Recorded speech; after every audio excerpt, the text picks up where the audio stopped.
जी, अभी हमारे पास टॉपिक है क्रॉसिंग ओवर का।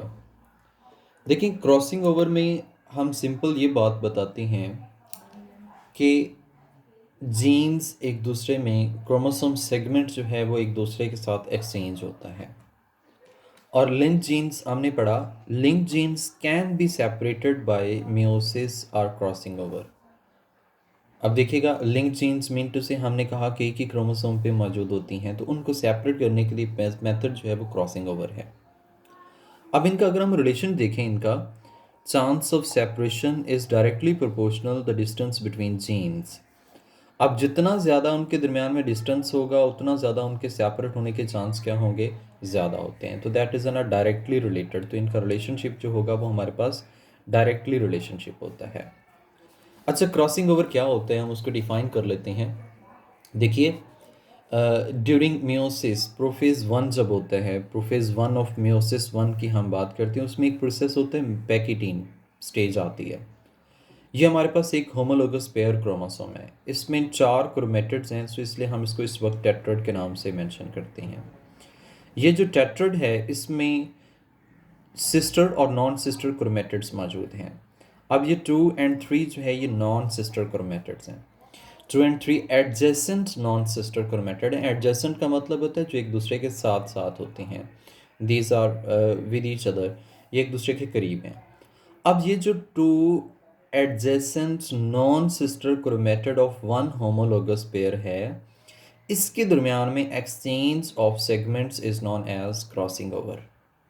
Exchange of segments between non-sister chromatid of homologous pair of a chromosome during prophase 1 of meiosis 1 is known as crossing over। इसको हमने crossing over का नाम दिया। ये क्रॉसिंग ओवर का मेथड जो है that can separate the link genes, ये लिंक जीन्स को क्या कर सकता है, सेपरेट कर सकता है। ठीक है, this can separate the link genes. अब जरा हम एक एग्जांपल जो नीचे इसकी डायग्राम लिखी हुई है देखते हैं।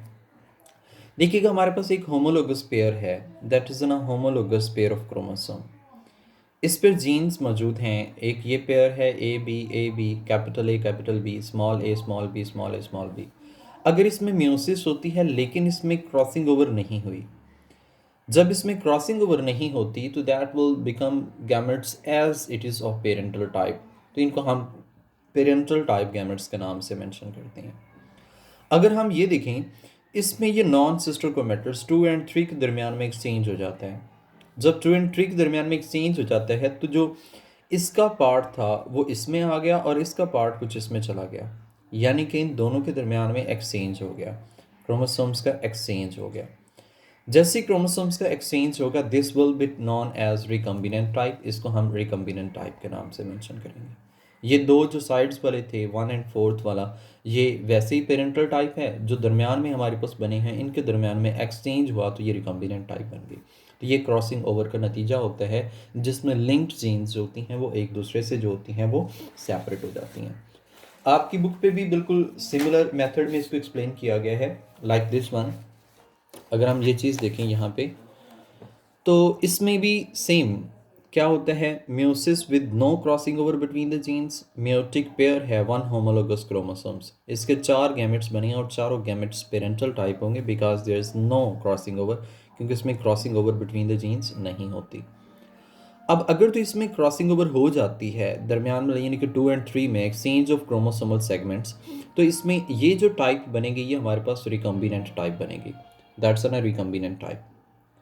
ये ओवरऑल पेरेंटल है, दरमियान में कौन से हैं, recombinant type. If you have any question then you can discuss.